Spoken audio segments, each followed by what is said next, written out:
তাদের এই আবেগঘন মুহূর্তের রেশ কাটাতে না কাটতে দরজায় কড়া নাড়ার শব্দ হলো। তাকিয়ে অনু দেখলো সূর্য ভ্রুকুচকে তাদের দিকে তাকিয়ে আছে। অনু সাথে সাথে চোখের পানি মুছে ফেললো। এই মানুষটাকে আর কখনো সে নিজের দুর্বলতা দেখাবে না। তিনি ঘরে ঢুকে এক প্লেট খাবার বিছানায় রাখলেন। দাদু অবাক হয়ে বললেন, আমার জন্য আবার খাবার কেন এনেছো দাদু ভাই? আমি তো খেয়ে এসেছি।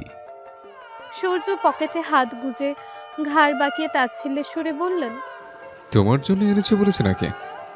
এখানে নাক বোচে বলদ মার্কে মানুষের অভাব নেই, ওই বলদের জন্যই এনেছে। দাদু, আপনি সে বলদকে বলে দিয়েন যেন খেয়ে নেয়। বলেই তিনি গদগদ করে চলে গেলেন। অপমানে অনুর মুখ লাল হয়ে গেল। ইদানিং কথায় কথায় এই লোক তাকে অপমান করার সুযোগ ছাড়ে না। পেয়েছেটা কি সে? অনু ভাবল, একবার এই বাড়ি থেকে বের হোক, তারপর আর এই বাড়ির সীমানায় সে আসবে না। প্লেটের দিকে তাকিয়ে অনু কিছুটা অবাকই হলো। মাছের কাঁটাগুলো সুন্দর করে বেছে দেওয়া মানে কি? তিনি কি দয়া দেখাতে এসেছেন? জেদ করে খাবারটা সরিয়ে দিতে চাইলো অনু, কিন্তু দাদু আদুরে গলায় বললেন, খাবারের সাথে লাগ করতে নেই দাদু ভাই, লক্ষ্মী মেয়ের মতো খেয়ে নাও, আমি খাইয়ে দিচ্ছি, আসো। অগত্যা দাদুর জোড়াজড়িতে অনু খেয়ে নিল। খাওয়ার মাঝখানে হঠাৎ অনুর মনে হলো দরজার কাছ থেকে একটা ছায়া সরে গেল। কে ছিল ওখানে? সূর্যকে আড়ি পাচ্ছিলেন? কৌতূহল হলেও অনু মাথা ঘামালো না। দাদুকে অনুরোধ করলো এখনই যেন তার সিদ্ধান্তের কথা সবাইকে একটু বুঝিয়ে বলেন। অনু জানে বড়মার অমত থাকলেও সে এই মুহূর্তে মুখ ফুটে তাকে কিছুই বলবে না। বড় চাচ্চু বা কাকামণি সহজে রাজি হবেন না। তাই দাদুকে দিয়ে সে ঢাল বানালো। ঘরের মধ্যে অস্থিরভাবে পায়চারি করছিল অনু। দাদু সবটা সামলাতে পারবেন কিনা সেই চিন্তায় তার বুক ঢিপঢিপ করছিল। এর মাঝেই লক্ষ্য করলো দরজার সামনে দিয়ে নিঝুম কয়েকবার উকি দিচ্ছে। অনুর সাথে তার 3 দিন ধরে কথা হয় না। পেটের ভেতর কথা হজম হচ্ছে না বলেই হয়তো সে উসখুস করছে। তবু কিছুক্ষণ উকি ঝুঁকি দিয়ে অনুকে কিছু বলতে এসেও সে দমে গেল, মুখ ভার করে চলে গেল। কয়েক ঘন্টা পর সবাইকে ড্রয়িং রুমে ডাকা হলো। এক জরুরি মিটিং। দাদু সোফায় বসে আছেন, বাকিরা সবাই কাঠগড়ার আসামির মতো তার সামনে দাঁড়িয়ে। সূর্য সিঁড়ির কাছে দাঁড়িয়ে আছেন, তার কোলে রাফিদের কুড়িয়ে আনা সে ছোট বিড়াল ছানাটা। দাদু কোনো ভনিতা না করেই বললেন, আজকে আমি একটা সিদ্ধান্ত নিয়েছি। আসলে আমাদের বাড়ির পরিবেশটা এখন এমন যে অনুর পড়াশোনায় কিছুটা ক্ষতি হচ্ছে। সামনেই ওর ফাইনাল পরীক্ষা, তাই আমি চাচ্ছি ও কিছুদিনের জন্য হস্টেলে গিয়ে থাকুক। আশা করি এতে তোমাদের কারো দ্বিমত হবে না। অনু জানতো চাচুরা সহজে রাজি হবেন না। দাদুর কথা শেষ হতে গুঞ্জন শুরু হয়ে গেল। বড় চাচু কপালে ভাঁজ ফেলে বললেন, এসব কি বলেন বাবা? হঠাৎ হোস্টেল কেন? এ বাড়িতে পড়াশোনার পরিবেশ কেন থাকবে না? ছোট কাকামণিও সায় দিলেন। ঠিকই তো বাবা, বাড়ির মেয়ে বাড়ির বাইরে একা থাকবে, এটা কেমন কথা? আমরা তো ওকে দিয়ে ঘরের কোনো কাজ করাই না। ও নিজের মতো পড়বে, খাবে, ব্যাস এই তো। এর আগে যেমন ছিল, বাড়ির বউ হয়ে গেছে বলে ওকে দিয়ে আমরা কি কাজ করাবো নাকি? কাকাই আমতা আমতা করে বললেন, নুনিও খাওয়া দাওয়ায় খুব কষ্ট, ও এমনিতেই অনেক বেছে খায়, ওখানে ও থাকতে পারবে না। এসব চিন্তা বাদ দিন বাবা, বাড়িতে বসেই পড়ুক, কেউ ওকে ডিস্টার্ব করবে না, আমি দায়িত্ব নিচ্ছি।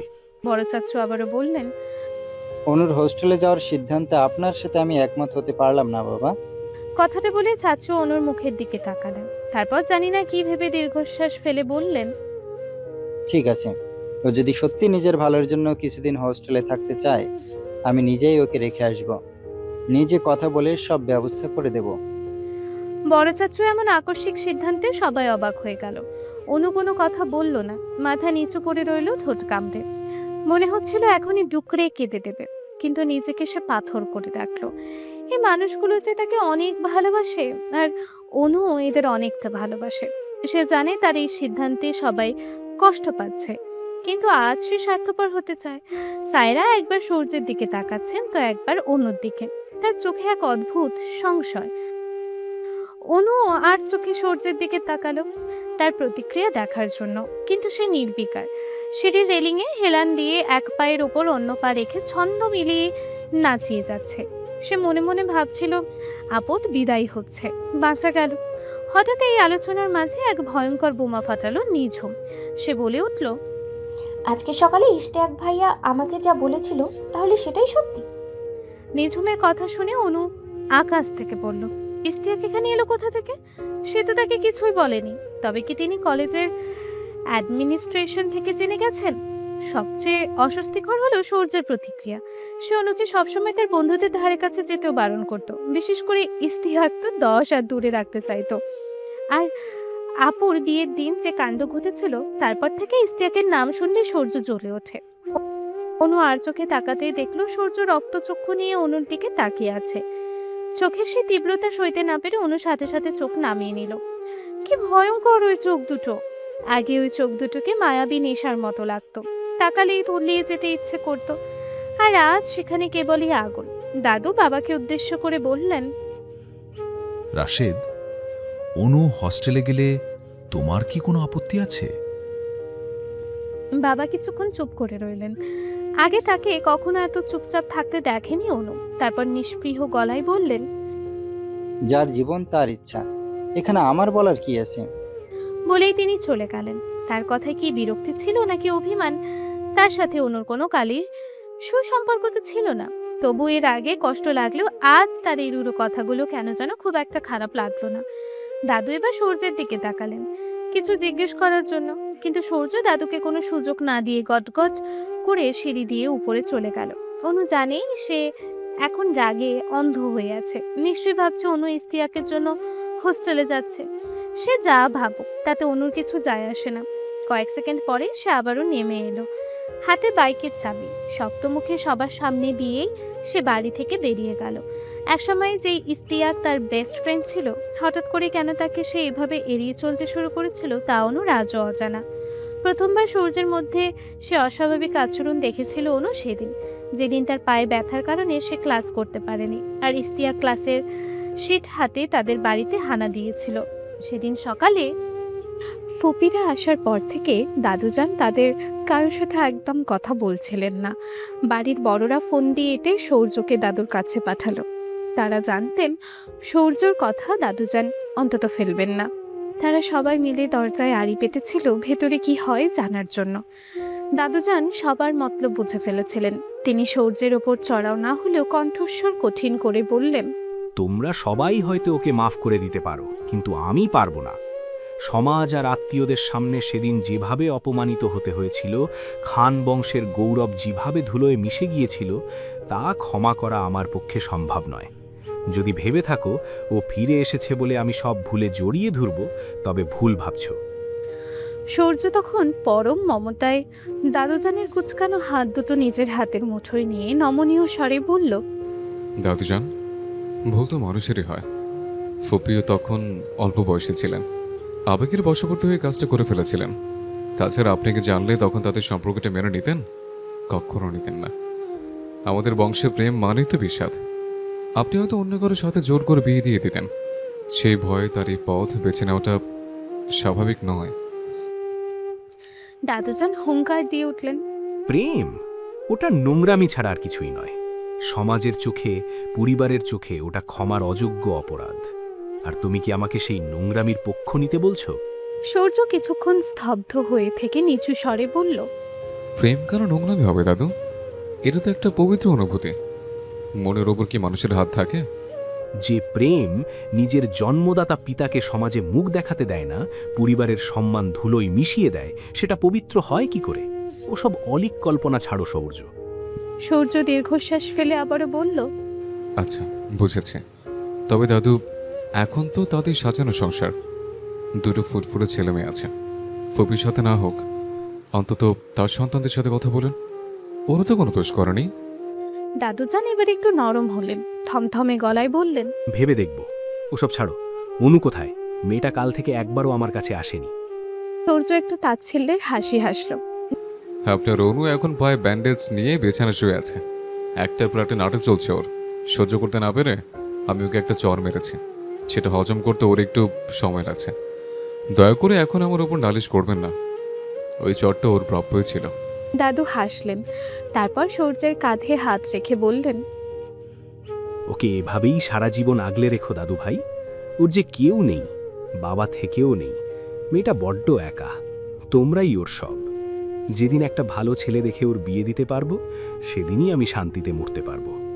সূর্য কিছুক্ষণ নিস্তব্ধ হয়ে বসে রইল। তার চোখের ভাষা পড়া বড় দায়। মাথা নিচু করে খুব নিচু স্বরে বলল, ও যাকে যাবে ও তাকেই পাবে। যদি সে আবরার। কথাটা অসম্পূর্ণ রেখেই সে উঠে দাঁড়ালো। দাদুজান হয়তো তার অসম্পূর্ণ বাক্যের অর্থ তখন তলিয়ে দেখেননি। অনুও না। সূর্যকে উঠতে দেখে তারা সবাই ওখান থেকে ভোঁ দৌড় দিল। সূর্য ঘর থেকে বের হয়ে নিচে নামতেই দেখল সদর দরজা দিয়ে কেউ একজন ভিতরে ঢুকছে। ইস্তিয়াক। সূর্য বিদ্রুপের হাসি হেসে বলল, আরে বিআই মশাই যে, খবর তো কোথাও দিলাম না, ফেসবুকে পোস্টও করে নে। তা গন্ধ শুকে চলে এলি কিভাবে? ইস্তিয়াক চওড়া হাসি দিয়ে পাল্টা উত্তর দিল, শালা হারামি, তুই কবে আসলি? একজন কলেজ লেকচারার ভাষা যদি এমন হয়, তবে তো স্টুডেন্টটা কি শিখবে? যদিও আমার বাড়িটাকে যা বানিয়ে ফেলেছিস দেখে বেশ বুঝতে পারছি তোর স্টুডেন্টটা কি কি শিখছে। দুজনেই হো হো করে হেসে উঠলেন। তখন বড় চাচ্চু ড্রয়িং রুমে এসে বললেন, আরে ইশতিয়াক যে, কি খবর?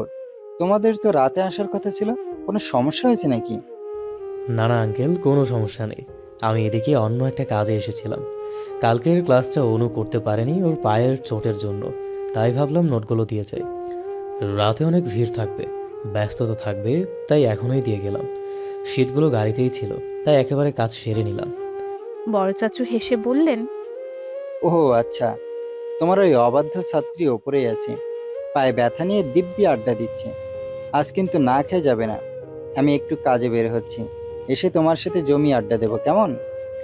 ইস্তিয়াক মাথা নেড়ে সায় দিল। বড় চাচু চলে যেতে সূর্যের মুখ থমথমে হয়ে গেল। সে নিচু স্বরে জিজ্ঞেস করল, তুই কিভাবে জানলি অনুর পায়ে লেগেছে? কলেজ ক্যাম্পাসেই তো চোট পেয়েছিল, তারপর আমি তো ওকে ব্যান্ডেজ করে গাড়িতে করে বাড়ি পৌঁছে দিয়ে গেলাম। সূর্যের চোখ মুখ শক্ত হয়ে গেল। ও তোর সাথে বাড়িতে এসছে? হ্যাঁ, ব্যথায় খুব কাঁদছিল মেয়েটা।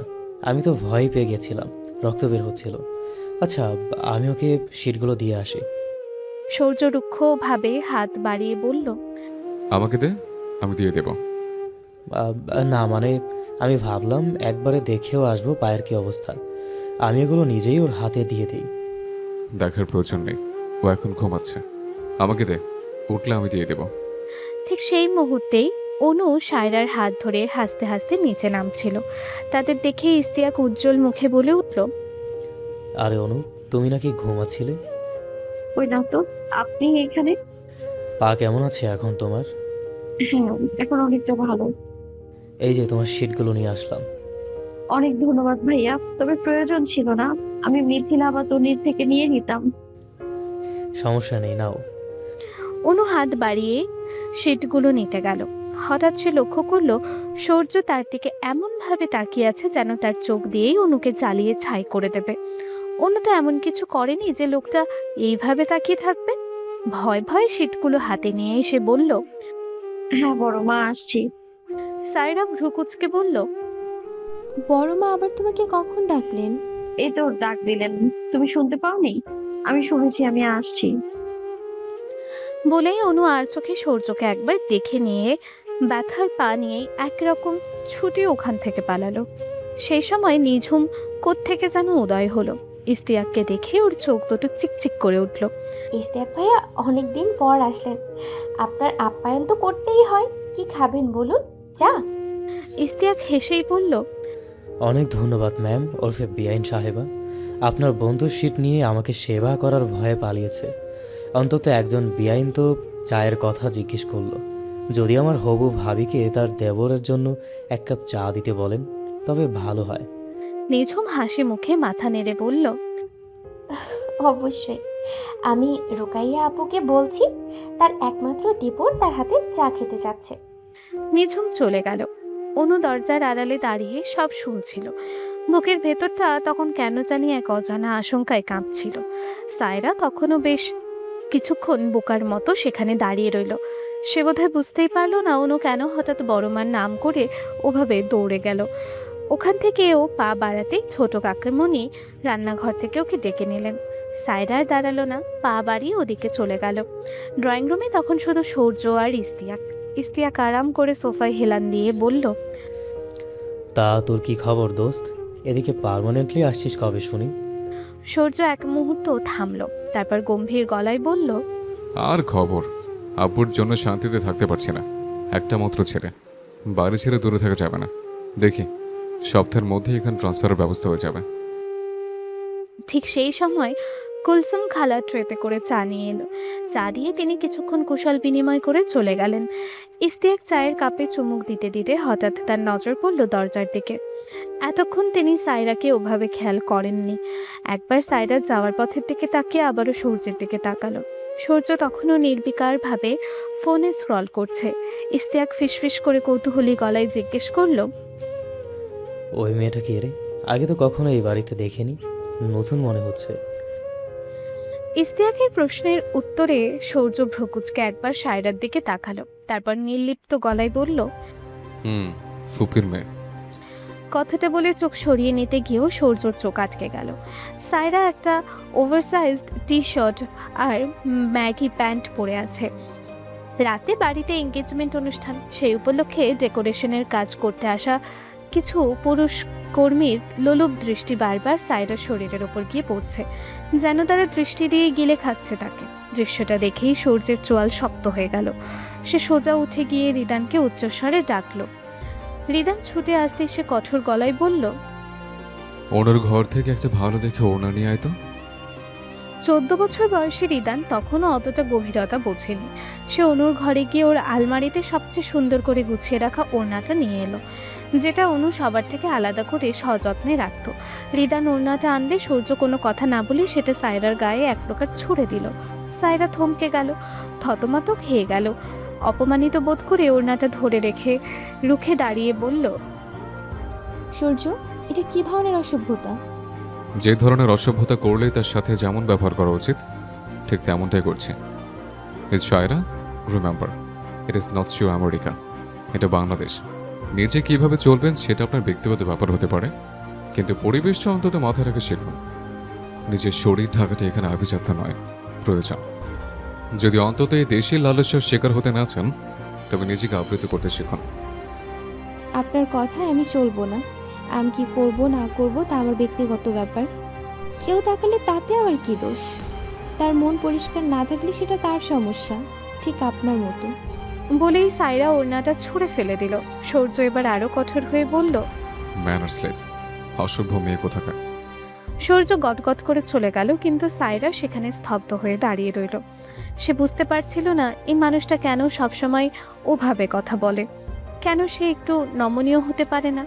কিছুক্ষণ পর সায়রা খেয়াল করলো ডেকোরেশনের লোকগুলো আসলেই তার দিকে কুরুচিপূর্ণ দৃষ্টিতে তাকিয়ে হাসাহাসি করছে। তাদের সেই নোংরা চাহনি দেখে সায়রার গা গুলিয়ে উঠল। সমাজের এক শ্রেণীর পুরুষের দৃষ্টি কেন এত বিষাক্ত হয়? সায়রা বাধ্য হয়ে ওড়নাটা মাটি থেকে তুলে গায়ে জড়িয়ে ওখান থেকে সরে গেল। কিন্তু এই পুরো দৃশ্যটা অনুর নজর এড়ালো না। ওই ওড়নাটা, ওটা তো সাধারণ কোনো কাপড় ছিল না। 3 বছর আগে মেলা থেকে সূর্য নিজের পছন্দ করে ওটা অনুকে কিনে দিয়েছিল। অনুর জীবনের সবচেয়ে দামি উপহার ছিল ওটা। অনু কোনোদিনও ওই ওড়নাটা বাইরে পড়ে যায়নি। মাঝে মাঝে আয়নার সামনে দাঁড়িয়ে মাথার ওটা জড়িয়ে বড় হওয়ার অভিনয় করত, আবার সযত্নে আলমারিতে তুলে রাখত। অথচ আজ তার সবচেয়ে প্রিয় জিনিসটা সূর্য নিজ হাতে অন্য কাউকে দিয়ে দিল। নিজের প্রিয় মানুষের দেওয়া প্রিয় জিনিসটা যখন সেই মানুষটাই অন্য কাউকে দান করে দেয়, সেই যন্ত্রণার তীব্রতা বলে বোঝানো সম্ভব নয়। অনুর চোখের কোণ বেয়ে নোনা জল গড়িয়ে পড়ল। ইস্তিয়াক পাশে এসে দাঁড়ালো, ব্যাকুল হয়ে জিজ্ঞেস করলো, অনু, কি হয়েছে? পায়ে কি খুব ব্যথা করছে? আমাকে বলো, কাল ডাক্তার দেখিয়েছিলে তো? চলো, আমি তোমাকে ডাক্তারের কাছে নিয়ে যাই। না ভাইয়া, এই ব্যথা কোনো ডাক্তার সারিয়ে দিতে পারবে না। বলেই অনু ওখান থেকে চলে এলো। পেছনে ইস্তিয়াক যে বোকা বনে দাঁড়িয়ে রইল তা বুঝতে অসুবিধা হলো না। অনু সোজা চলে গেল ছাদে। ছাদের ওপর বিভিন্ন রকমের ফুলের বাগান।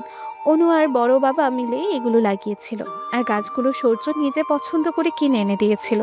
সে কাঠগোলাপ গাছের টবের পাশে বসে অপলক চোখে অনু তাকিয়ে রইল। হঠাৎ নিঝুম এসে পাশে বসলো। কি হয়েছে অনু?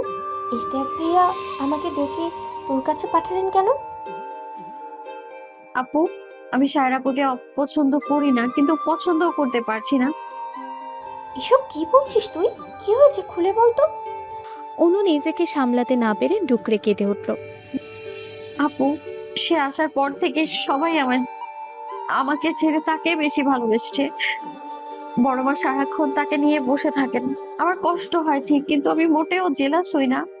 কিন্তু সে কিভাবে যেন আমার সব প্রিয় জিনিসগুলো কেড়ে নিচ্ছে। আমি যা চেয়েও হারাচ্ছি, সে না চাইতেও পেয়ে যাচ্ছে তা। ওই ওড়নাটা, ওটা সূর্য ভাইয়া আমাকে 3 বছর আগে মেলা থেকে কিনে দিয়েছিল। আজ সূর্য ভাইয়া নিজ হাতে দিয়ে রিদানকে দিয়ে ওটা আনিয়ে তাকে দিয়ে দিলেন। আমার আমার না বড্ড কষ্ট হচ্ছে আপু। নিঝুম অনুকে জাপটে ধরে মাথায় হাত বুলিয়ে দিতে দিতেই বলল, আরে বোকামি, ওড়না নিয়েছে তো কি হয়েছে? আমি তোকে এর চেয়েও আরো সুন্দর সুন্দর ওড়না কিনে দেবো। একটা সামান্য ওড়নার জন্য তুই এভাবে কাঁদবি? ওড়নার জন্য কাঁদছি না আপু। আজ ওড়না নিয়েছে, কাল যদি আমার পছন্দের মানুষটা কেউ কেড়ে নেয়, এই পৃথিবীতে সূর্য ভাই ছাড়া বেঁচে থাকার আর কোনো মায়া যে আমার নেই রে আপু। নিঝুম অনুকে আরো শক্ত করে জড়িয়ে ধরল। ঠিক তখনই সূর্য ছাদে এসে হাজির হলেন।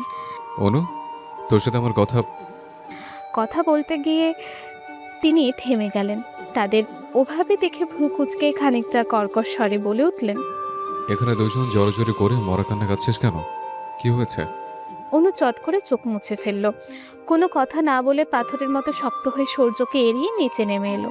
পেছন থেকে তিনি কয়েকবার অনু বলে ডাকলেও অনু ফিরে তাকানোর প্রয়োজন বোধ করল না। নিঝুমও নিচে নামতে গেলে সূর্য তার পথ আগলে দাঁড়ালো। দাঁড়া, কি হয়েছে ওর? এমন অসভ্যের মতো প্রশ্নের উত্তর না দিয়ে এড়িয়ে গেল কেন? নিজে একটা ওড়না কিনে দিয়ে আবার নিজেই সেটা অন্য কাউকে দিয়ে দিলা। মেয়েটাকে না জিজ্ঞেস করে ওইটা নিতে পারলা? সায়রা আপুকে একটা নতুন কিনে দিলেও পারতে। বলেই নিঝুম চলে গেল। সূর্য স্তম্ভিত হয়ে দাঁড়িয়ে রইল। একটা ওড়নার জন্য মানুষ এইভাবে কাঁদে? আর ওই ওড়না যে তিনি নিজে মেলা থেকে কিনে দিয়েছিলেন, হয়তো সেই স্মৃতি তার মস্তিষ্ক থেকে অনেক আগেই মুছে গেছে। কিন্তু কারো দেওয়া জিনিস না বলে কাউকে দিয়ে দেওয়া যে কতটা বড় অপরাধ, সেটা হয়তো তিনি তখন বুঝতে পারলেন। 1 ঘন্টা পার হয়ে গেলেও অনুর বুক ফাটা কান্না থামছিল না। নিজের ঘরে বিছানার এক কোণে বসে পা দুলিয়ে সে অঝরে কাঁদছিল। তখনই দরজায় টোকা পড়ল। সূর্য ঘরে ঢুকলেন। তাকে দেখে অনুর অভিমান যেন আরও কয়েক গুণ বেড়ে গেল। তিনি অনুর সামনে একটা বড় বক্স রাখলেন, তারপর নিচে হাঁটু গেড়ে বসলেন। অনু মাথা নিচু করে রইল। তিনি প্যাকেটটা খুলে অনুর সামনে এক একে 15টি ওড়না বের করে রাখলেন। অবাক কাণ্ড, প্রতিটি ওড়না ঠিক সেই মেলা থেকে কেনা ওড়নাটার মতন একই ডিজাইনের। অনু স্তব্ধ হয়ে গেল। সূর্য অদ্ভুত নরম স্বরেই বললেন, আমার দিকে তাকাও অনু, মুখ তোল। চোখের কি হাল করেছিস গাধি? একটা ওড়নার জন্য তুই এতটা পাগল কেন বলতো? সরি, ভুল হয়ে গেছে, না বুঝেই কাজটা করে ফেলেছি। মাফ করে দে অনু, কান্না বন্ধ কর, আর এমন ভুল কখনো করবো না। অনু তার দিকে তাকাতে পারল না। চোখ দিয়ে তখনও টপটপ করে পানি ঝরছিল। সূর্য অনুর চোখের পানিটুকু নিজের হাত দিয়ে মুছে দিলেন। অনুর কোলে রাখা হাত দুটো ধরতে গিয়েও তিনি কি ভেবে যেন থেমে গেলেন। কয়েক সেকেন্ড চোখ বন্ধ করে নিজেকে সামলে নিয়ে এক অদ্ভুত কাতর কণ্ঠে বললেন, ছোট পাখি, প্লিজ আর কাঁদিস না। বললাম তো, তোর জিনিস শুধুই তোরই থাকবে, কাউকে দেব না, কাউকে নিতেও দেব না। এবার শান্ত হ। আচ্ছা তুই বল, একটা মেয়ে যখন আমাদের সমাজের কিছু পুরুষের লোলুপ দৃষ্টির শিকার হতে থাকে, তার ইজ্জত রক্ষা করা কি আমার খুব বড় ভুল? অনু, যদি সেই মেয়ে আমাদের বাড়ির সম্মান হয়, তবু যদি ভুল করে থাকি, তাহলে এই যে কান ধরলাম। বলেই তিনি নিজের 2 কান ধরে বললেন, আপনার খান সূর্য জীবনে এই প্রথমবার নিজের কান ধরলো, তাও কোনো মেয়ের সামনে। এবার অভিমানটা তো ছেড়ে দে। তার কণ্ঠস্বর হঠাৎ সুরেলা হয়ে উঠল। তিনি গুনগুন করে গেয়ে উঠলেন, তুমি জানতেই পারো না তোমার কত ভালোবেসেছি। তুমি জানতেই পারো না তোমায় কত ভালোবেসেছি। সূর্যের এই পাগলামি দেখে অনুর পাহাড় সমান অভিমান মুহূর্তেই জল হয়ে গলে গেল। ওই মুহূর্তেই ওনার জন্য সব আফসোস ধুয়ে মুছে সাফ। অনু এই মানুষটার প্রেমে যেন নতুন করে আবারও পড়ে গেল। অন্য সব পুরুষ যেখানে নিজের অহংকার নিয়ে চলে, সেখানে তার সূর্য ভাইয়া কত আলাদা। যে মানুষটা নারীর সম্মান রক্ষার্থে লড়তে জানে, আবার নিজের ভুল স্বীকার করে কান ধরতেও দ্বিধা করে না, তাকে না ভালোবেসে থাকা যায়? এর মাঝেই সূর্যের ডাক এলো। রাতে আপুর এঙ্গেজমেন্টের আয়োজন, বড় চাচু ডাকছেন। তিনি এক দীর্ঘশ্বাস ফেলে বললেন, ওই যে ডাক এসে গেছে, আমাকে যেতে হবে। একবার হেসে দে, নাহলে আমি এত বড় আয়োজনে মন দিতে পারবো না।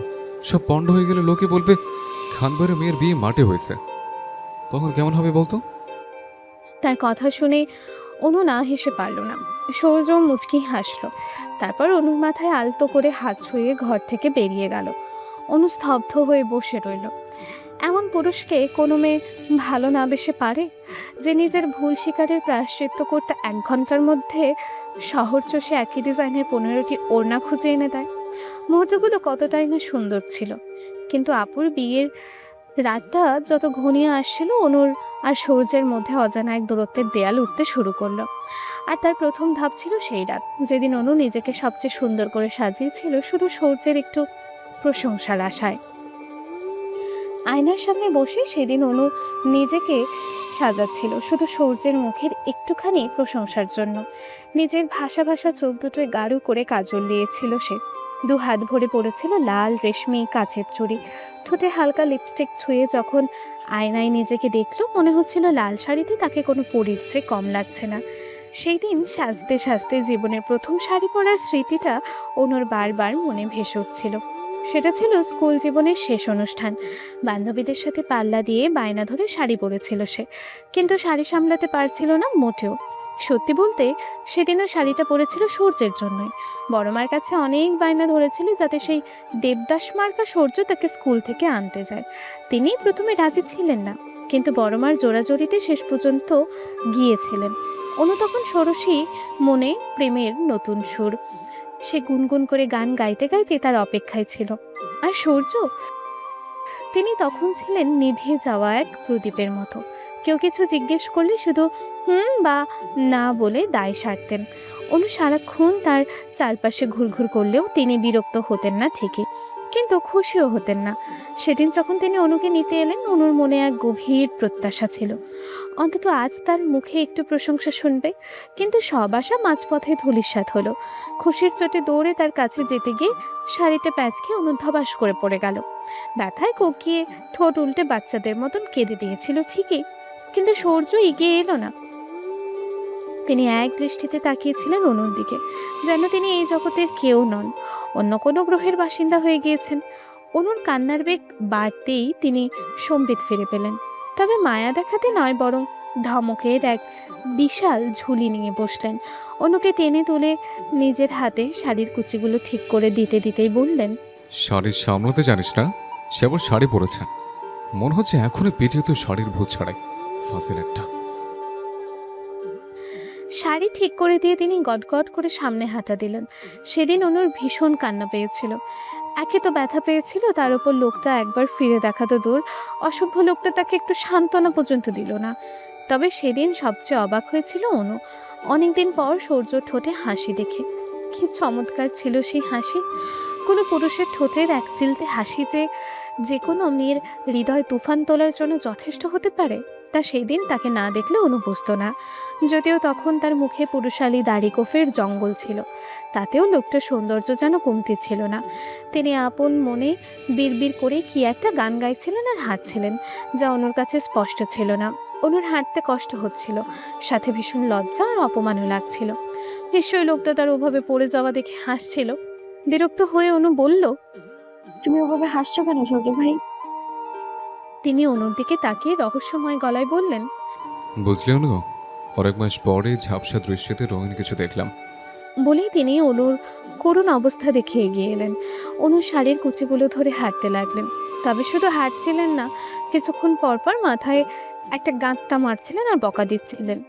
শাড়ি পরে ঠিকমতো হাঁটতে পারে না, হাসতে আবার বড় সাজতে। মনে হচ্ছে এখনই পেটিয়ে তক্ত করে তোকে, বেয়াদব মেয়ে। তার এই ছোট ছোট ধমক, এই যত্নগুলোই তো অনুকে তার মায়ায় আষ্টে পৃষ্ঠে জড়িয়ে ফেলেছিল। সেদিন পুরোটা পথ অনু শুধু তার মুখপানেই চেয়েছিল, আর তিনি তাকিয়েছিলেন রাস্তার দিকে। তার পরের দিনের কথা, যে দাড়ি গোঁফ কাটার জন্য বড়মা সারাদিন তার কাছে ঘ্যান ঘ্যান করেও রাজি করতে পারেননি, কিন্তু হঠাৎ করে সেদিন তিনি দাড়ি গোঁফ কামিয়ে একদম পরিপাটি হয়ে এলেন। অনু আর নিঝুম করিডোরে দাঁড়িয়েছিল। তিনি তাদের সামনে এসে বুক ফুলিয়ে বললেন, দেখ তো আমাকে কেমন দেখাচ্ছে। অনু আর নিঝুম তো পুরো হ্যাঁ হয়ে গিয়েছিল। তাদের এমন রিয়াকশন দেখে বেচারা সূর্য কিছুটা ভ্যাবাচাকা খেয়ে গেলেন। নিজের শর্টের কলারটা ঠিক করতে করতে রুক্ষ স্বরেই বললেন, তোরা দুটো এভাবে দেখিয়েছিস কেন? আমি পুরুষ বলে কি আমার ইজ্জত নেই? বেয়াদবগুলো। বলেই তিনি চলে গেলেন আর দুই বোন খিলখিল করে হেসে উঠল। সেই স্মৃতি হাতড়াতে হাতড়াতে অনুর সাহায্য যখন প্রায় শেষ, তখনই দরজা খুলে নিঝুম ঘরে ঢুকল। সাদা নীল শাড়িতেই ওকে দারুণ লাগছিল। চোখে গাঢ় কাজল আর ঠোঁটে মৃদু গোলাপি আভা। ওর সৌন্দর্য যেন ফেটে পড়ছিল। নিঝুম অনুর দিকে তাকিয়ে বলল, কিরে, আর কত সাজবি? মাশাল্লাহ, তোকে তো একদম পরীর মতো লাগছে। দাঁড়া, তোকে একটু থুতু দিয়ে দিই, কারণ নজর না লাগে যেন। ছি আপু, তুমি প্রতিবারের মতো করে করো বলেই তো আমি মোটা হই না। লোকে বলে থুতু দিলে মানুষ শুকিয়ে যায়। ধুর, ওসব কুসংস্কার বিশ্বাস করতে নেই। তোকে কিন্তু সত্যিই দারুণ লাগছে রে। এবার চল গিয়ে দেখি আমাদের হবু ব্রাইডকে কেমন সাজিয়েছে। তারপর একটু আফসোস করে নিঝুম বলল, ইস, আজ যদি আমার বিয়ে হতো তবে আমিও অপর মতো বসে বসে সকাল থেকে সাজতাম। অনু টিপ্পনি কেটে বলল, হ্যাঁ, খুব সাজতে। তবে তোমাকে ওই সাজে দেখলে ইশতিয়াক ভাইয়া নির্ঘাত তোমায় জোর করে তুলে নিয়ে গিয়ে বিয়ে করে ফেলতো। লোকটা বড্ড অদ্ভুত। আমি জানি না তুমি তার কোন অ্যাঙ্গেল দেখে ক্রাশ খেয়ে বসে আছো। সে ভালো, বাট নিঝুম অনুর মুখ চেপে ধরল। আস্তে বল কাঠি, বাড়ির কেউ শুনলে আর রক্ষা থাকবে না। যদি সূর্য শুনে তবে জ্যান্ত কবর দেবে। তাছাড়া সে আমাকে পছন্দ করে কিনা সেটাও তো অজানা। আর ভালোবাসা, ওটা তো মানুষ দেখে হয় না রে, হয়ে যায় ব্যাস। তুই নিজেও তো সূর্যের মতো একজন গম্ভীর রাগী মানুষকে মন দিয়ে বসে আছিস, যাকে আমরা সবাই জমের মতো ভয় পাই। চল চোখগুলো বেঁধে দিই। হ্যাঁ আপু, খোপা করে দাও। নিঝুম ম্লান হেসে বলল,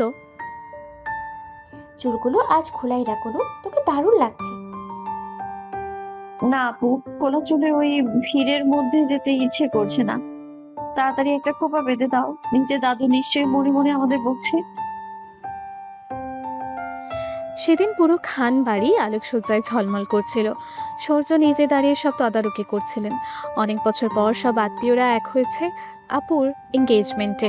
জমিদার বাড়ির আদলে তৈরি তাদের 3 তলা খান বাড়ি আজ যেন আলোয় ঝলমল করছে। সামনে বিশাল লন, যেখানে অতিথিদের আনাগোনা শুরু হয়ে গেছে। কিন্তু অনুর মনের ভেতর তখন কেবল একটিই চিন্তা, সূর্য কি তাকে একেবারের জন্য দেখবে? বাড়ির সবাই তখন অনুষ্ঠানে যাওয়ার জন্য পুরোপুরি তৈরি। চারিদিকে সাজ সাজ রব। সেদিন সায়রা তৈরি হয়ে রুম থেকে বের হতেই সাদা পাঞ্জাবি পরা সূর্যের বলিষ্ঠ শরীরের সাথে সজোরে ধাক্কা খেলেন। সূর্য এক চুলও নড়ল না, কিন্তু ধাক্কা সামলাতে না পেরে সায়রা ছিটকে পড়তে গিয়েও নিজেকে সামলে নিলেন। তিনি রাগী চোখে সূর্যের দিকে তাকাতেই দেখলেন সূর্য চোয়াল শক্ত করে আগুনের মতো চোখে তার দিকে তাকিয়ে আছে। সূর্যের এমন রুদ্রমূর্তি দেখে সায়রা কিছুটা ভাবাচাকা খেয়ে গেলেন।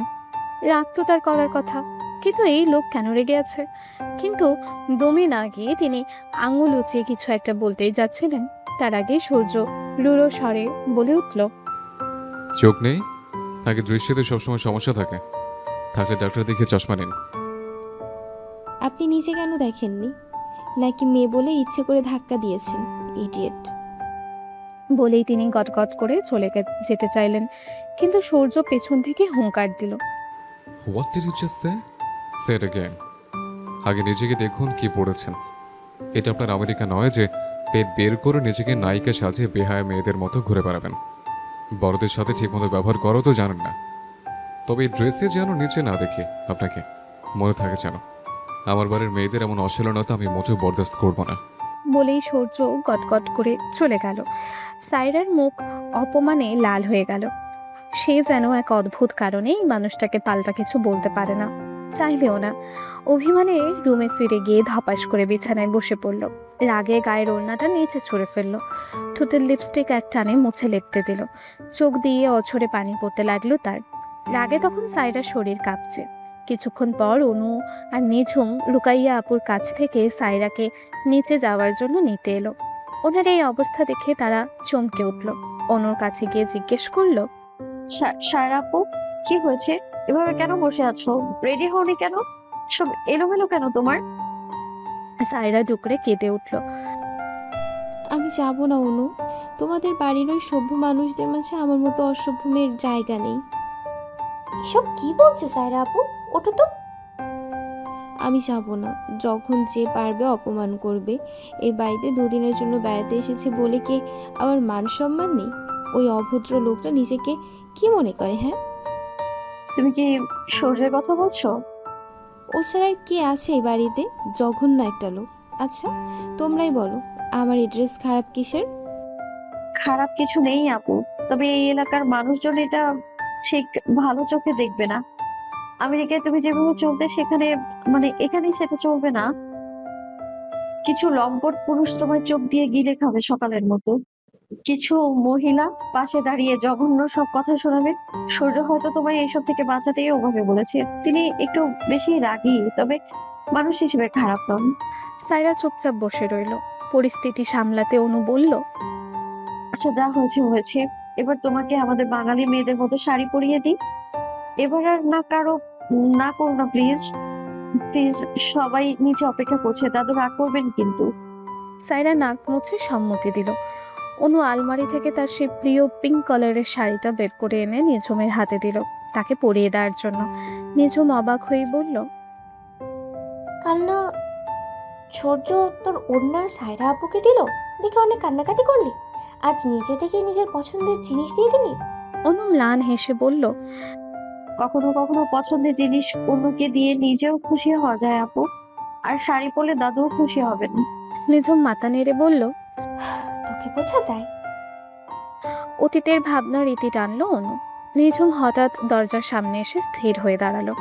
অনু ওর দিকে তাকাতেইও বলল, অনু, আমার মনে হয় সূর্য তোকে ভালো। কথাটা শেষ না করেই ও মুখ চেপে ধরে দ্রুত চলে গেল। অনু জানতো ওর পেটের মধ্যে কিছু একটা ঘুরঘুর করছে। যাও বলতে এসো বলতে পারলো না। অনুর প্যাকিং প্রায় হয়ে গেছে। কাল সকলে দ্রুত ওই বাড়ি ছেড়ে হোস্টেলে চলে যাবে।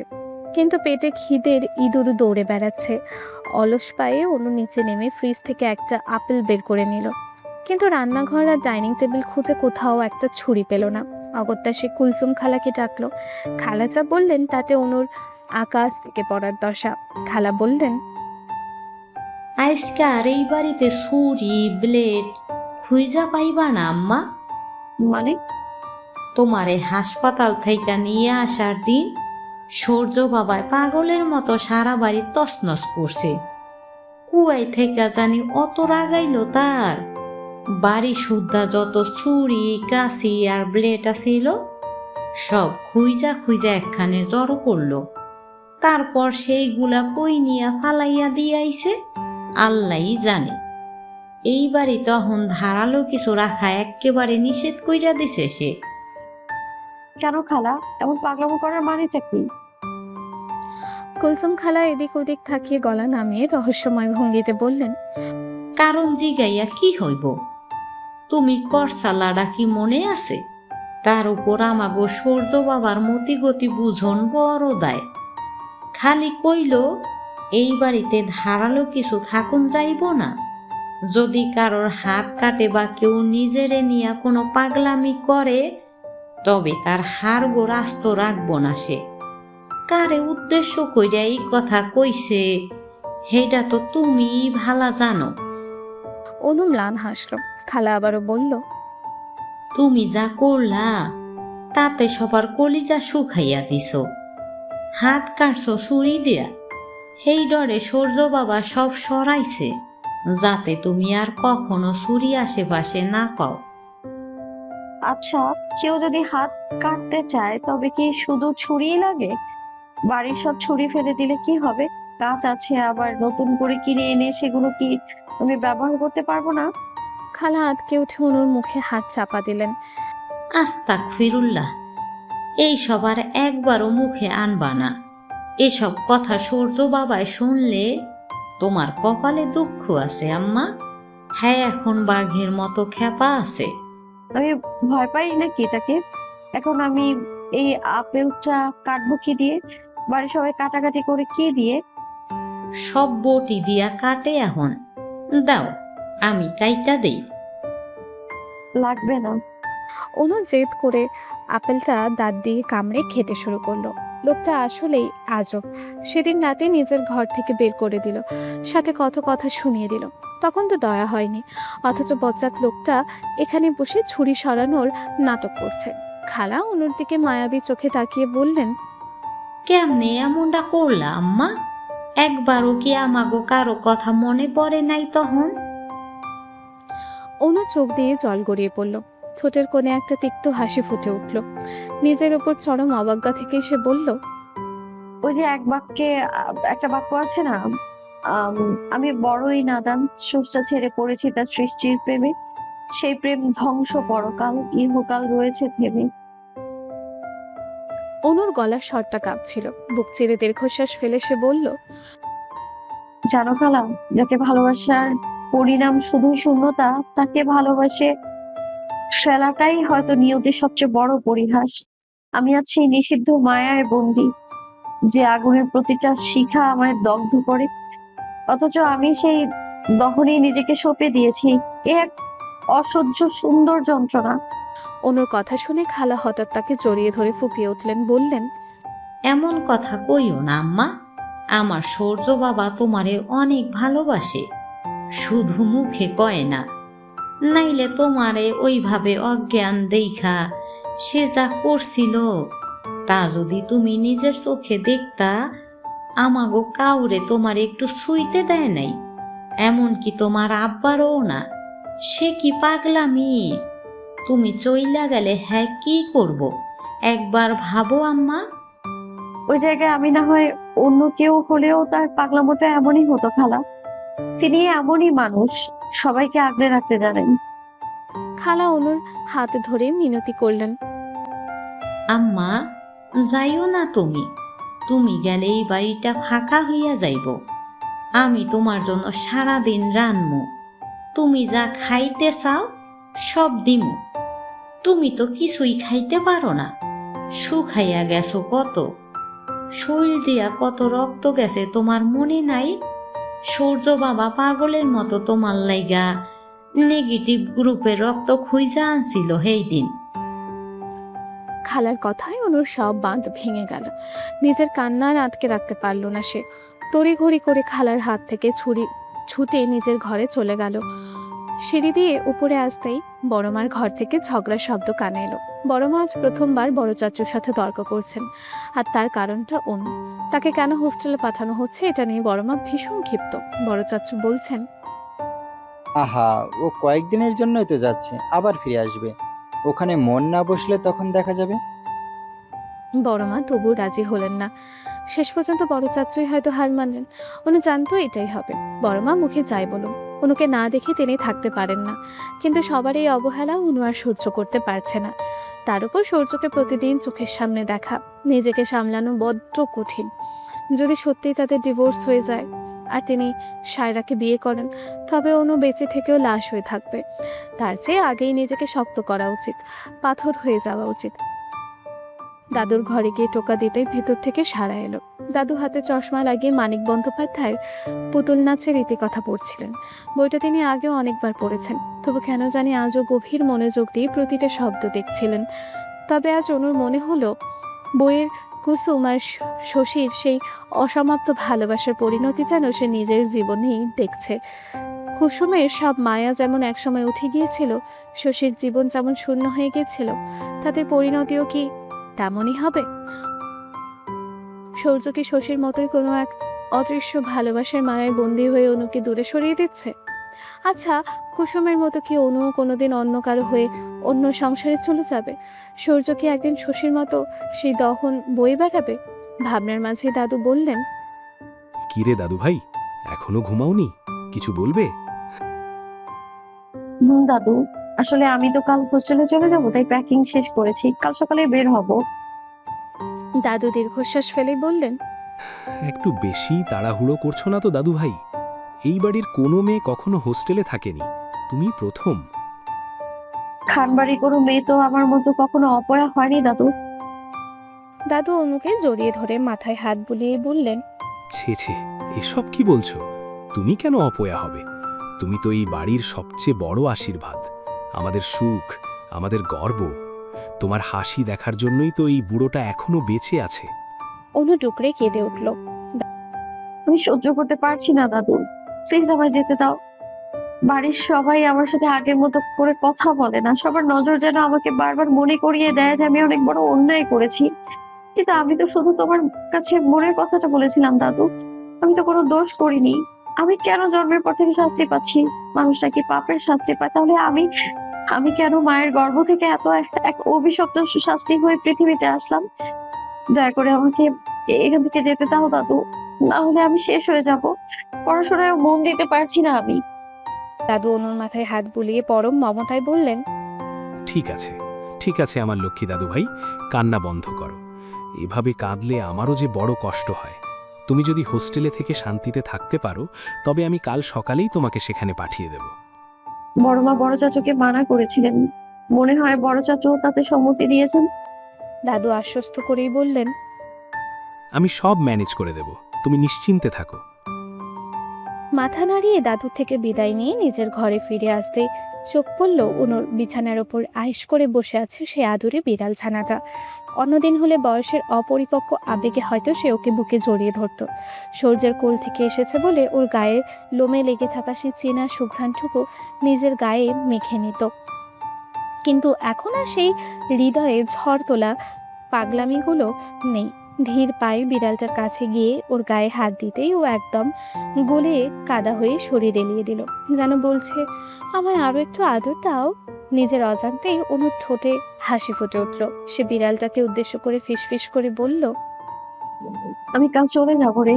এই ঘরটায় তুই কাল থেকে একদম একা আছিস। তবে একটা শর্ত, তুই ওই হিটলার সূর্যের আশেপাশেও যাবি না।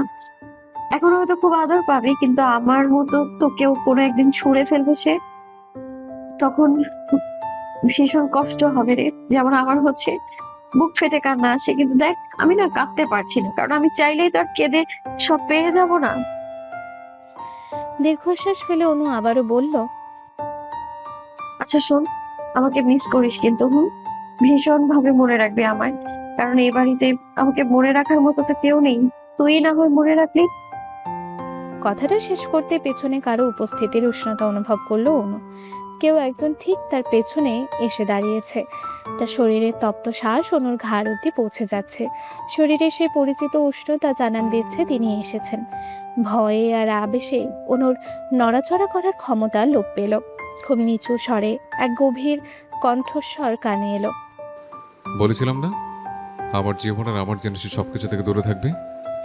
বুকের ভেতরটা তখন অনুর ধরফর করছে। নিজেকে কোনো মতে সামলে নিয়ে না তাকিয়ে সে বলল, আমি আপনার ঘর কিংবা আপনার জিনিসের কাছে যাইনি, বরং আপনি আর আপনার বিড়াল আমার ঘরে আমার কাছে এসেছেন। বলেই এক ঝটকায় পেছনে ফিরতে গেল অনু। আর অমনি তার বলিষ্ঠ শরীরের সাথে ধাক্কা খেয়ে ছিটকে বিছানায় বসে পড়ল। সূর্য নির্বিকার ভঙ্গিতে দাঁড়িয়ে বললেন, এই শরীরে এত তেজ আসে কোত্থেকে রে? একটা সামান্য ধাক্কা খেয়ে তুই সোজা বিছানায় শটান।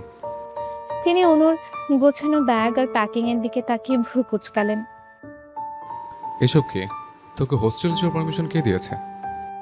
দাদু সহ এবারে সবাই দিয়েছে। সূর্য দুহাত পকেটে ঢুকিয়ে কাঁধ ঝাড়া দিয়ে বলল, আমি তো দিইনি, আর আমার পারমিশন ছাড়া তোর এক পাও নড়ার ক্ষমতা নেই। 1 ঘন্টার মধ্যেই ব্যাগপত্র সব আগের জায়গায় চলে যাওয়া যায়। আপনার কথায় সব হবে নাকি? আপনি কি আমাকে নিজের দাসী মনে করেন? যা বলবেন যখন তাই মাথা পেতে নিব কেন আমি? হ্যাঁ, সূর্য এক কদম এগিয়ে এলো, গলা নিচু করে বলল, এত তেজ পাস কোথায় তুই? নিজেকে খুব বড় দেখাচ্ছিস, তাই না? খুব ম্যাচুর হয়ে গেছিস। অবশ্যই আমি বড় হয়ে গেছি। নিজের সিদ্ধান্ত নিজে নেওয়ার মতো যথেষ্ট ম্যাচুরিটি আছে আমার। সূর্যের ঠোঁটে অদ্ভুত এক হাসি ভেসে উঠল। এমন এক মরণাধর হাসি হাসলেন যাতে কারো জান কোরবান হয়ে যেতে পারে। তিনি আবারও খানিকটা ঝুঁকে এসে ফিসফিসিয়ে বললেন, জানিস, বিবাহিত মেয়েরা বেশি ম্যাচুরিটি দেখাতে গেলে কি হয়? সূর্যের রহস্যময় কথায় অনু কৌতূহলী হয়ে বোকার মতো জিজ্ঞেস করে বসল, কি হয়? সূর্য ঠোঁটের কোণে শয়তানি হাসির মেলা বসেছে। তিনি সোজা হয়ে দাঁড়িয়ে কিছুক্ষণ অনুর চোখের দিকে তাকিয়ে রইলেন। তারপর চলে যেতে যেতে পাশ ফিরে বললেন, খুব তাড়াতাড়ি এক বাচ্চার মা হয়ে যায়। ঠিক সেই মুহূর্তেই পানি খেতে খেতে ওখান দিয়ে যাচ্ছিলেন বড় চাচ্চু। ছেলের মুখে এমন বিস্ফোরক কথা শুনে তিনি সামলাতে পারলেন না। মুখের সব পানি ফরফর করে সামনে ছিটিয়ে দিলেন। সূর্য একবার চরম বিরক্তি নিয়ে বাবার দিকে তাকালেন, তারপর ভাবলেশীর মুখে গটগট করে চলে গেলেন। অনু পাথরের মতো জমে দাঁড়িয়ে রইল। আসলে ওখানে তার রিয়াকশনটা ঠিক কি হওয়া উচিত সেটাই বুঝে উঠতে পারল না সে। অনু জানে চাচু মূলত বড় মার সিদ্ধান্ত জানাতে এসেছিলেন যে তিনি তাকে হোস্টেলে দিতে রাজি নন, কিন্তু সূর্যের কথা শুনে তিনি সব ভুলে গেলেন। একবার সূর্যের যাওয়ার দিকে আর একবার অনুর দিকে তাকিয়ে চাচু যেদিক থেকে এসেছিলেন সেদিকেই হাঁটা দিলেন। অনু দ্রুত দরজাটা বন্ধ করে দিয়ে বিছানায় ধপ করে বসে পড়ল। তার কান গাল সব কেন যেন আগুনের মতো গরম হচ্ছে। সূর্য বিবাহিত মেয়ের কথা বলেছে, অনুও তো বিবাহিত, কিন্তু তাদের বিয়ের তো কোনো মানেই নেই। বড্ড তৃষ্ণা পেয়েছে, তো সাধারণ পানিতে হবে না, একদম বরফ মেশানো ঠান্ডা পানি লাগবে। তড়িঘড়ি করে অনু দরজার কাছে গেল, কিন্তু হায় আল্লাহ, এ কি বিপদ! সে ভেতর থেকে দরজা বন্ধ করেছিল, এখন হাজার চেষ্টাতেও দরজা খুলছে না কেন? এটা কি কোনোভাবে জ্যাম হয়ে গেল? আজ সবকিছুই কেমন যেন বড্ড অদ্ভুত লাগছে। সবচেয়ে বেশি সূর্যের আচরণ। তার এমন অদ্ভুত আচরণে চোখের সামনে ভেসে উঠল লুকাইয়া আপুর বিয়ের রাতের সেই স্মৃতি। সেই রাতেও তিনি এমন সব অদ্ভুত আচরণ করেছিলেন এবং সেই রাতেই জীবনে প্রথমবার তিনি অনুকে ভুল বুঝে সবার সামনে তার সাথে জঘন্য ব্যবহার করেছিলেন। আর অনু অভিমানে নিজের মৃত্যুর পরোয়ানায় সই করেছিল। সেদিন প্রথমবার সূর্যর এক অদ্ভুত আচরণের সাক্ষী হয়েছিল অনু। রুকাইয়া আপুর এঙ্গেজমেন্টের সেই রাত নিজেকে সে তিল করে সাজিয়েছিল শুধু তার মুখে একটা প্রশংসা শোনার আশায়। অনু, নিঝুম আর সায়রা তিনজন যখন শাড়ি পরে রাজকীয় ভঙ্গিতে সিঁড়ি দিয়ে নিচে নামছিল, ড্রয়িং রুমে উপস্থিত সবার চোখ যেন তাদের ওপর আটকে গেল। বড়দের নজর এড়াতে বড় মা এগিয়ে এসে তাদের চোখের কোণে আঙুল ঠেকিয়ে কাজলের টিপ দিয়ে দিলেন, বিড়বিড় করে দোয়া পড়ে ফু দিলেন। ছোট চাচু তো রীতিমতো পকেট থেকে টাকা বের করে তাদের মাথার উপর দিয়ে ঘুরিয়ে সাদকা করলেন। সবার নজর তাদের উপর থাকলেও অনুর অবাধ্য চোখ দুটো তখন কেবল একজনকেই খুঁজছিল, আর যখন তাকে খুঁজে পেল তখন নিজেরই নিঃশ্বাস আটকে যাওয়ার উপক্রম। সাদা ধবধবে পাঞ্জাবিতে সূর্যকে সেদিন কি যে মোহনীয় লাগছিল। সিল্কি চুলগুলো নিখুঁতভাবে সেট করা, ফর্সা কবজিতে কালো বেল্টের একটা দামি ঘড়ি, সব মিলিয়ে তার সেই বলিষ্ঠ অবয়ব আর ঠোঁটের কোণে ঝুলে থাকা অমায়িক হাসিটা দেখে মুহূর্তেই অনুর হৃদয় তোলপাড় শুরু হলো। কোনো পুরুষের বর্ণনা দিয়ে যদি মেয়েদের ক্রাশ খেতে বাধ্য করতে হয়, তবে সেদিনের সূর্যে ওই তার শ্রেষ্ঠ উদাহরণ। অথচ লোকটা একবার অনুর দিকে তাকালো না। কেন জানি মনে হচ্ছিল তিনি ইচ্ছাকৃতভাবে চোখ বন্ধ করে নিজের ভেতরে কোনো এক অস্থিরতাকে নিয়ন্ত্রণ করার আপ্রাণ চেষ্টা করছেন। অথচ অনু নির্লজ্জের মতো ড্যাব ড্যাব করে তার দিকে তাকিয়েছিল, আর অনুর মনের ভেতরটা ঈর্ষায় জ্বলে পড়ে খাক হচ্ছিল। হলের অধিকাংশ মেয়ের নজর তখন সূর্যের ওপর। অনু মনে মনে ভাবলো, এই লোকটা আমার ব্যক্তিগত সম্পত্তি, খবরদার কেউ ওনার দিকে ভুলেও চোখ তুলে তাকাবে না। তাই সাবধান খুকুমণিরা, ভবিষ্যতে যখন উনি আমার হবেন তখন ওনাকে সিন্ধুকে ভরে রাখবো, মাঝে মাঝে বের করে শুধু নিজে দেখবো, তারপর আবার লুকিয়ে রাখবো জগতের আড়ালে। কিন্তু সেই অদম্য ইচ্ছাটাকে অনু সজোরে দমন করলো। সায়রা দূর থেকে সূর্যকে দেখে বিরক্তিতে মুখ ঘুরিয়ে অন্যদিকে চলে গেলেন। ভাইয়ার চোখে সেটা এড়ালো না, তবে তিনি তখন ব্যস্ত ছিলেন তার সেই বিটকেল বাহিনী নিয়ে। সাহিম, রাফাত, ইমন্স, আসলাম আর ইস্তিয়াক সবাই তার ছোটবেলার বন্ধু। মঞ্চের উপর রুকাইয়া আপু আর তানভীর ভাইয়া পাশাপাশি বসে আছেন। ফটোগ্রাফাররা তাদের ঘিরে ফ্ল্যাশ ছুটছিল। অনুরও খুব ইচ্ছে ছিল ওখানে গিয়ে পোজ দেওয়ার, কিন্তু সূর্য আগের রাতে করার নির্দেশ দিয়েছিলেন, খবরদার অনু, তোকে যেন ফটোগ্রাফারদের ত্রিসীমানা না দেখে। ছবি তোলার হলে নির্ঝুম্ব রিদানকে দিয়ে নিজের ফোনে তুলবে, মনে থাকে জানো। তার প্রতিটি আদেশ অক্ষরে অক্ষরে পালন করা অনুর মজ্জাগত অভ্যাস। তাই সেদিনও সে নিষেধের বাইরে সে গেল না। ছবি তোলার শখ বিসর্জন দিয়ে দূরেই রইল। ইস্তিয়াক তার বড় ভাইয়ের পাশে পাহারাদারদের মতো দাঁড়িয়ে সাহস জোগাচ্ছিলেন। বন্ধুদের আড্ডায় আসতে পারছেন না বলে তার মুখটা গম্ভীর। সায়েম দাঁত কেলিয়ে বললেন, মামা একটা যোগ শোন। দর একটা গরু মই দিয়ে গাছে উঠলো, গাছটা সব পাতা খেয়ে সাবার করলো, কিন্তু পাতা শেষ হওয়ার পরও গরুটা নিচে নামলো না, কেন বলতো? সবাই কৌতূহলী হয়ে জিজ্ঞেস করলো। কারণ ওটা গল্প ছিল, গল্পের গরুই তো গাছে ওঠে, নিচে তো আর নামে না। আসলাম বিরক্ত হয়ে বললেন, মামা তোর দোহাই লাগে, আর মুখ খুলিস না, খুললেই আবর্জনা বেরোয়। সূর্য মৃদু হাসছিলেন। রাফাত চুপচাপ দাঁড়িয়েছিলেন। সূর্য তার কাঁধে হাত রেখে বললেন, কি রে রাফাত, তুই এমন মুখ ভর করে দাঁড়িয়েছিস কেন? আর বলিস না, বাড়ি থেকে মেয়ে খুঁজছে বিয়ের জন্য। এই জাঁকজমক দেখে আমার তো এখন থেকেই মাথা ঘুরছে। বিয়ে করলে না জানি কত খরচ হবে। শালা কিপটে, মেয়ের খবর নাই, খরচার চিন্তায় শেষ। টাকা থাকলে মেয়ে রকেটে করে আসবে মামা, টেনশন নাই। তাই নাকি চান্দু? টাকা থাকলে তো রকেটে করে মেয়ে আসবে, কিন্তু তোর মাথায় তো চুল নেই, রকেট নামবে কোথায়? সকলে একসাথে হেসে উঠল। এর মধ্যেই ইস্তিয়া কোনো মতে তার ভাইকে একা রেখে বন্ধুদের দিকে এগিয়ে এলেন। তবে তার নজর ছিল অন্য কোথাও। সূর্য ভ্রুকুচকে জিজ্ঞেস করলেন, কি খুঁজছিস আমাকে বল। আরে না, কিছু না, জাস্ট দেখছিলাম সাজানোটা অনেক সুন্দর হয়েছে। দায়িত্ব কার ছিল দেখতে হবে না? সায়রা দূরে দাঁড়িয়ে ফোনে কথা বলছিলেন আর হাসছিলেন। সূর্যের মনে হলো তখন সায়রাকে ওভাবে ধমক দেওয়া হয়তো ঠিক হয়নি। অনুতপ্ত হয়ে বন্ধুদের আসি বলে তিনি সায়রার দিকে এগিয়ে গেলেন। সায়রা সূর্যকে দেখে মুখ ঘুরিয়ে চলে যেতে নিলেই সূর্য বলে উঠলেন, সরি মিস আমেরিকা, আসলে অমন পোশাকে একজন নারীকে দেখে আমার মনে সম্মান জাগে না। নারী তখনই সুন্দর যখন সে নিজেকে দামি মনে করে আগলে রাখে, পুরুষের সামনে নিজেকে পণ্য বানায় না। তাই হয়তো কিছু রুড কথা বলে ফেলেছিলাম। Sorry accepted. শুধুমাত্র অনু আপনার ব্যাপারে ওকালতি করেছিল বলেই কথা বলছি, না হলে বলতাম না। তবে তখন এভাবে না বলে ভালোভাবে বললেও পারতেন। দুঃখিত, নেক্সট টাইম থেকে বুঝিয়ে বলবো। বাই দ্য ওয়ে, আপনাকে শাড়িতে সুন্দর লাগছে। শুধু সুন্দর? কথা শোনানোর সময় তো কথার খই ফোটে, আর প্রশংসার সময় এতটুকু? বড্ড কিপটে আপনি মিস্টার। ঠিক আছে, আপনাকে অপসরের মতো লাগছে মিস আমেরিকা। সায়রা খিলখিল করে হেসে উঠলেন। ঠিক সেই মুহূর্তে অনু এক প্রকার ছুটে এসে তাদের মাঝখানে দাঁড়ালো। বুকের ভেতরটা কেন জানি অজানা এক আশঙ্কায় মোচড় দিয়ে উঠল। সূর্যের মুখে অন্য কোনো মেয়ের প্রশংসা অসহ্য একটা তীব্র দহন যেন অনুর কলিজা পুড়িয়ে দিচ্ছিল।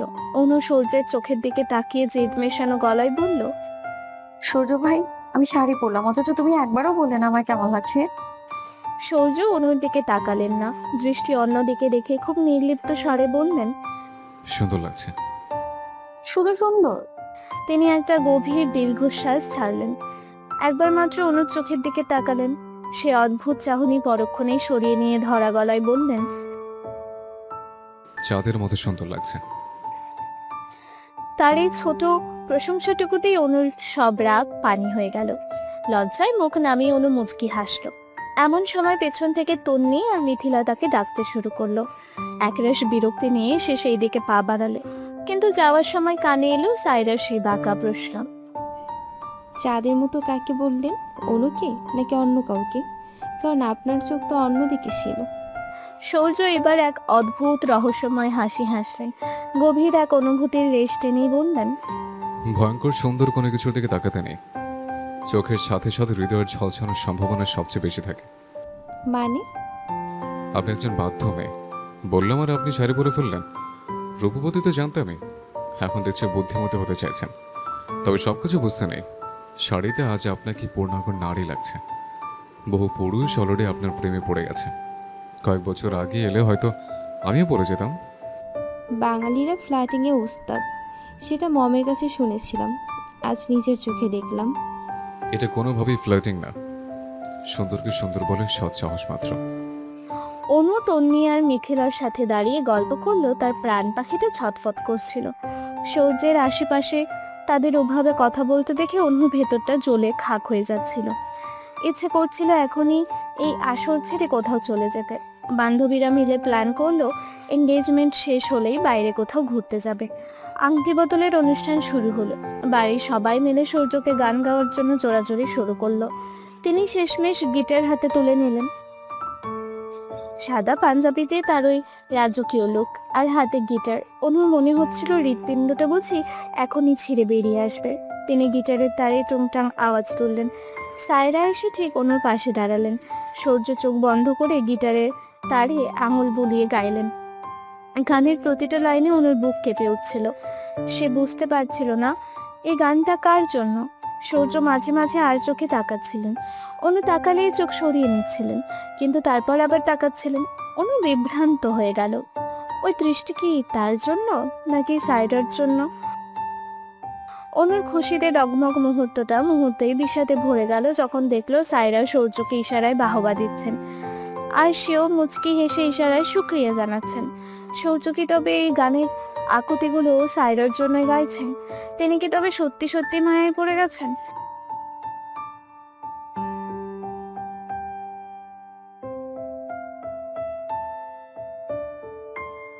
ভিডিওটি এই পর্যন্ত দেখার জন্য অনেক অনেক ধন্যবাদ। আজকের পর্বটি ভালো লাগলে লাইক দিয়ে একটি সুন্দর কমেন্ট করে যাবেন। আপনাদের সাপোর্ট পেলে নতুন নতুন গল্প দিতে খুব ভালো লাগে।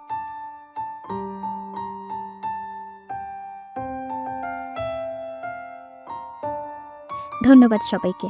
ভালো থাকবেন, সুস্থ থাকবেন।